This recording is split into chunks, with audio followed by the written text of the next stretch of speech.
All right, we're live. I sure hope we get some people, Rick. It's kind of a nasty day out here on the Eastern Seaboard. But today, I hope you join us. This is live on Facebook and YouTube. This is a presentation that Rick and I put together called Uncovering the Details in This Mystery Photo. I think it should be called April Fool's Day. April Fool's Day, right. And we'll get to that for sure. All right, we've got a couple of people, Rick. And I just want to say that this is brought to you by StreamYard. If you have any comments, you can post them either underneath the video on YouTube or on Facebook, and I will see them. Rick won't see them because he'll be presenting in a minute, and we'll answer your questions. All right, well, Rick, this is a live demonstration, so I hope people know that. Oh my gosh. Oh my gosh, we're trying something new.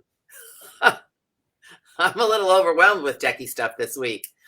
But this is recorded. It will be on my YouTube channel and Facebook. And Rick and I talked about maybe even doing this as a crowdcast. We'll do some other live things because this is a great way for you to learn how to use Vivid-Pix. And I would say that I have a Mac and Rick has a Windows machine. So the interface that he will show you is the Windows interface, which is very different, or looks somewhat different from the Mac version. But you can still do all the same tips and tricks. All right, Rick, shall we give it just another couple of seconds? We have about 10 people right now, and I think we're going to get a whole lot more. So... Sounds good. Well, I will share how Maureen and I started this, of saying that it is a rainy day in Charleston, South Carolina. And Maureen's response was, it's going to snow here. So we were both on the Eastern Seaboard, but a little bit of latitude difference. Latitude difference. Yeah. Yeah, here we go. All right, well, let's jump in, Rick. Let me get my screen. So you hopefully, if you're tuning in, you know who we are. I'm Maureen Taylor, the photo detective.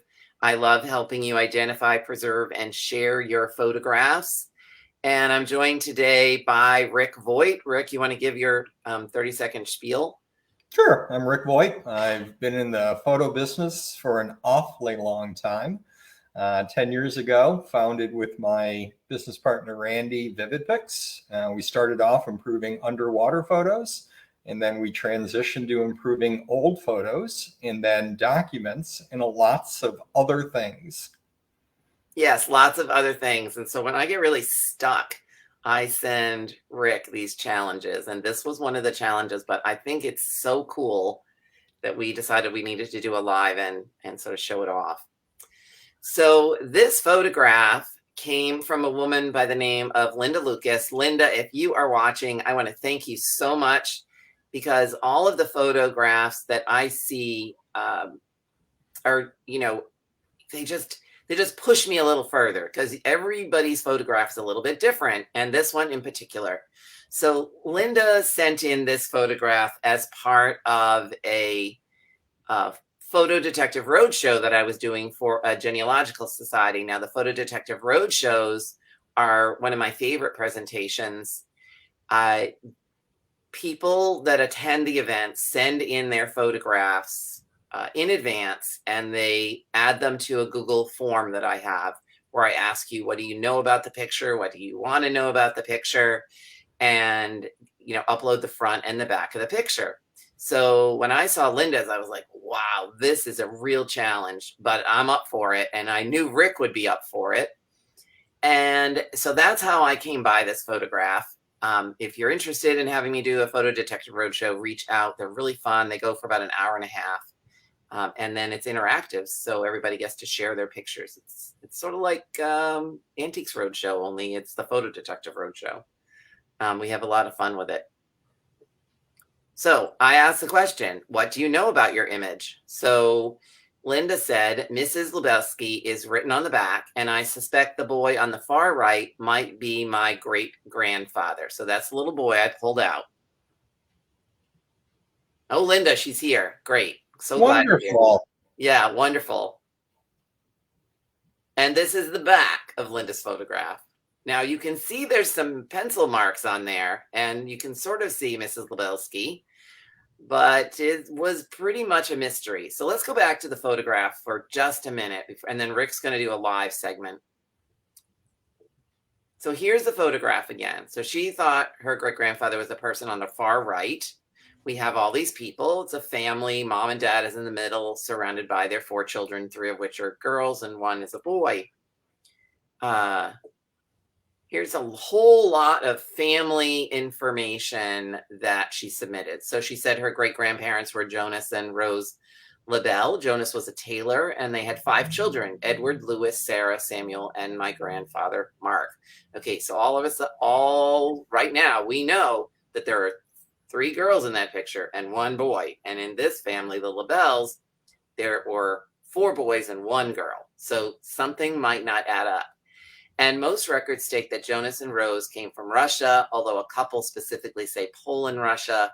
Jonas was born sometime between 1840 and 1845. There are Manhattan City directories showing a Jonas Lebelski as a tailor on Clinton Street. The Lebels are in Clinton Street. At the time of Edward's marriage, 1897, he was Edward Lebelski. But sometime between 1897 and 1900, he shortened his name to Lebel. And Edward's descendants were the ones who came across the photo I sent you. And very faintly written in pencil on the back is Mrs. Lebelski. Well, Edward was born in New York City in 1870, also born in Russia. The second child was born in 1873, and on his World War I draft registration, he checked that he was a native-born U.S. citizen. So Linda has done a fantastic job with looking up all this family information, but the photograph was the challenge. Like, who are these people, and why do I have this picture? So they know that the Lebelskis immigrated between 1870 and 73. There's the back. What do we know about it? It actually says Mrs. Libelsky written on the back.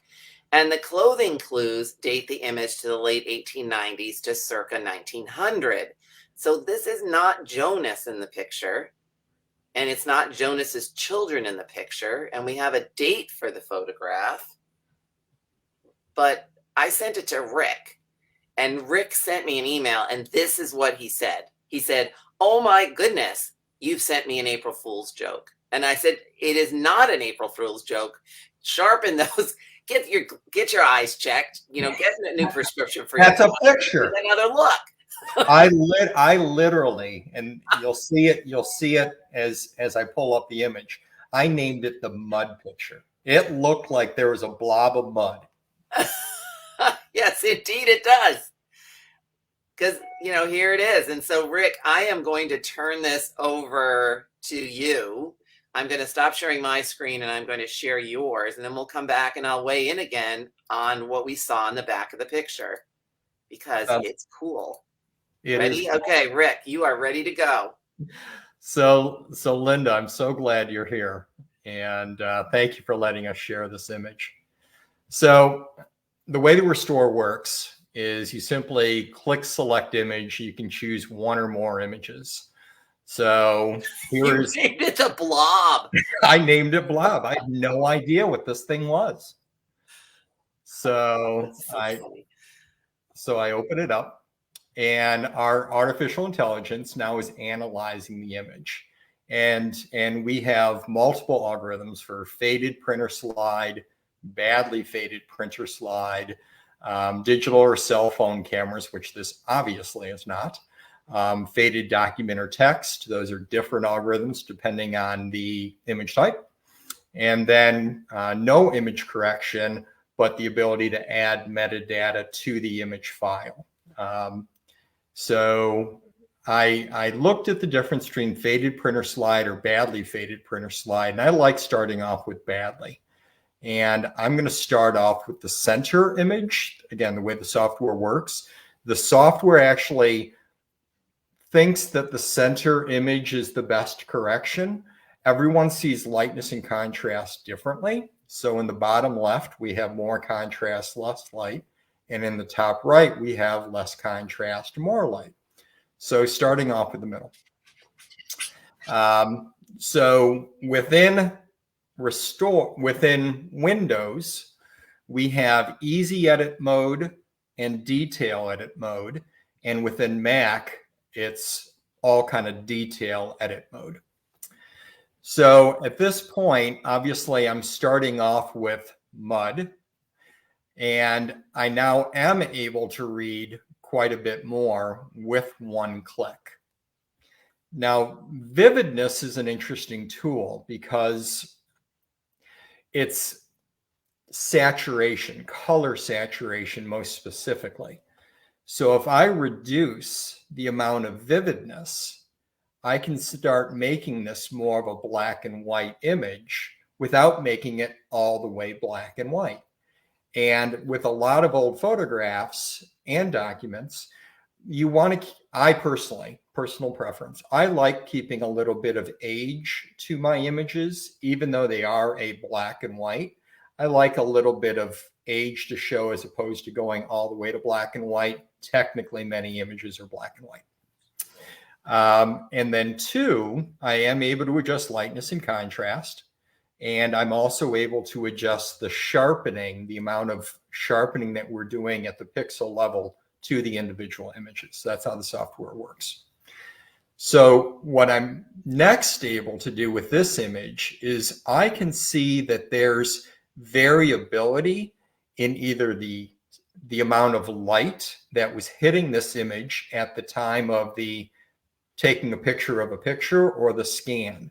So this is much more bright up at the top than it is down here at the bottom. And then with the correction, it's brighter still up here at the top than it is down here at the bottom. So if you click your mouse and drag and release where you wish that to end. So I'm just going to focus in on the name. And then I can recalculate the algorithm. So the way the algorithm works is it's looking at the area of the image that you wish the algorithm to be applied. So by cropping, I'm just applying the algorithm to this area. And I say recalculate. So this may not look as good because I've recalculated it and I've brought in the additional color. But see how much more detail I'm able to bring in. So I'm going to say okay, but then I'm going to go through that same trick of reducing the vividness. And now I'm able to see it even better.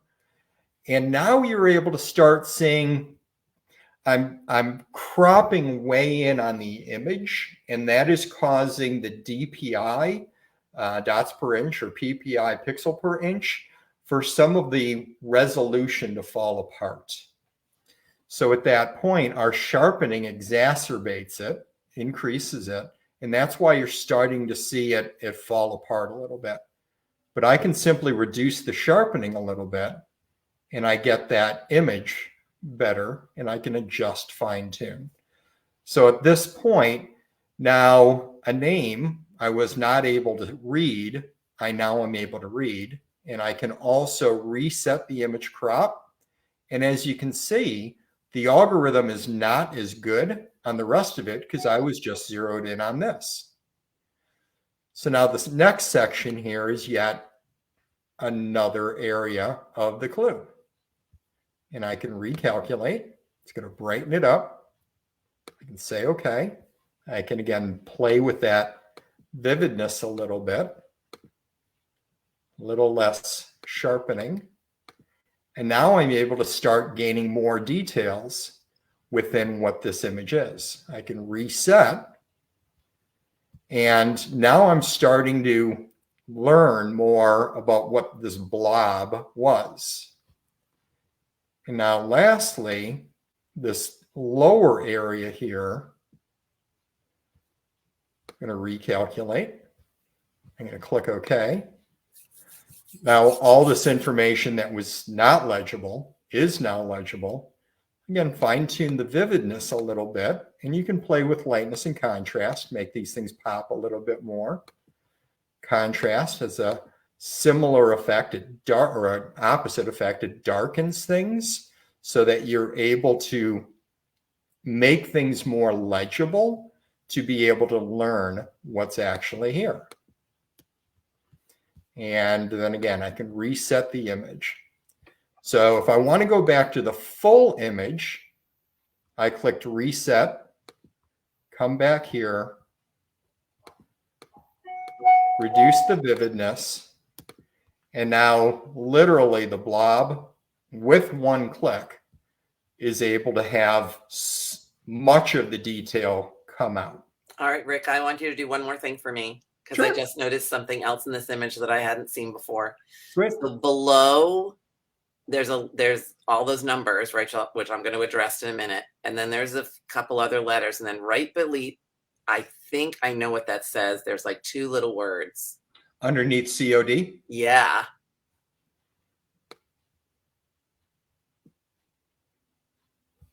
Yeah, I know what that says. So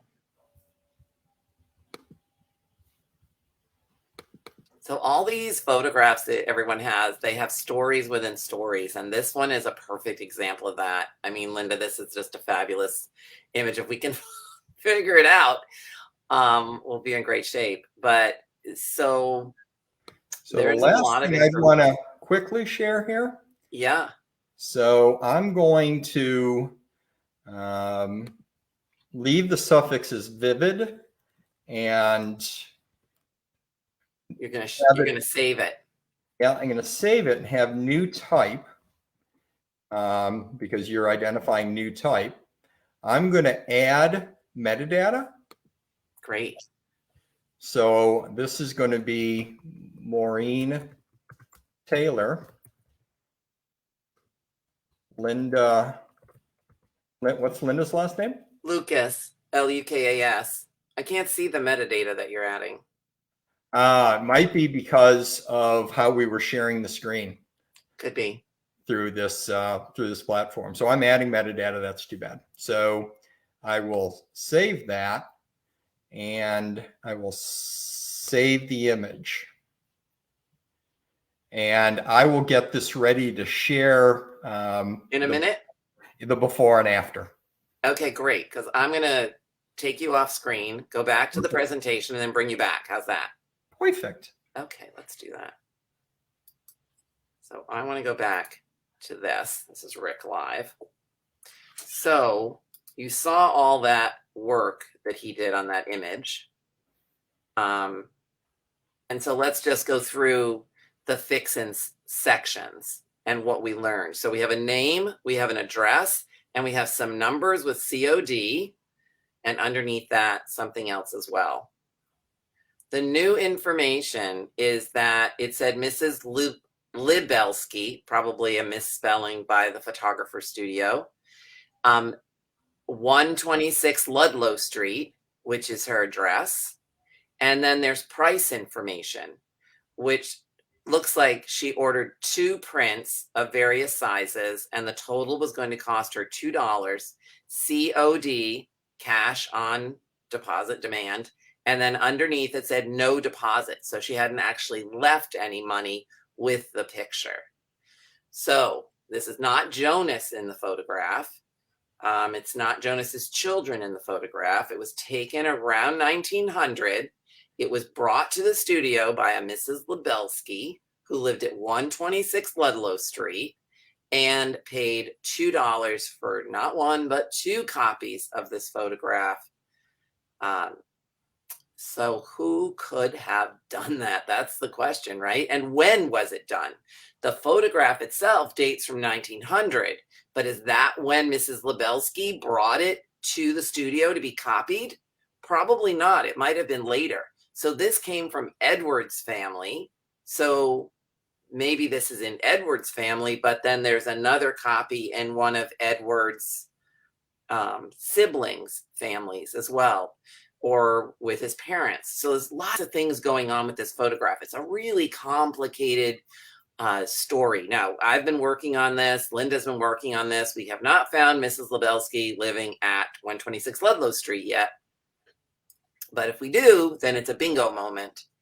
we know it is. So the next steps are to find a family with children ranging in age from 4 to approximately 10 to 12, so we can figure out who the people in the photograph are.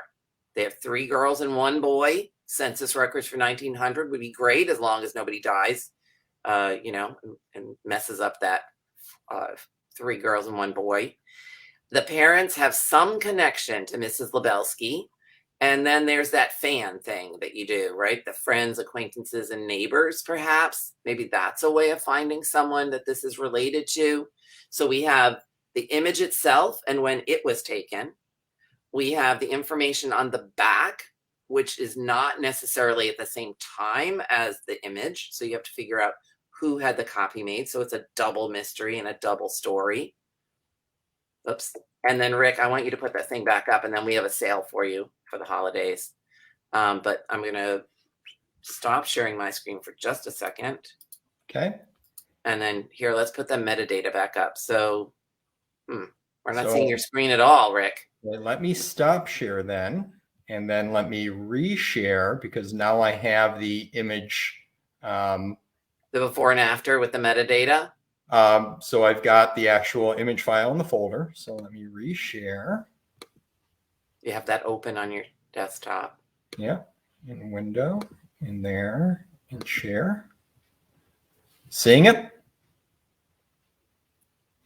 Yeah, I'm seeing my file organizer. Yep. So at this point, just to share that this was an important image, I wanted to be able to store information directly into the metadata.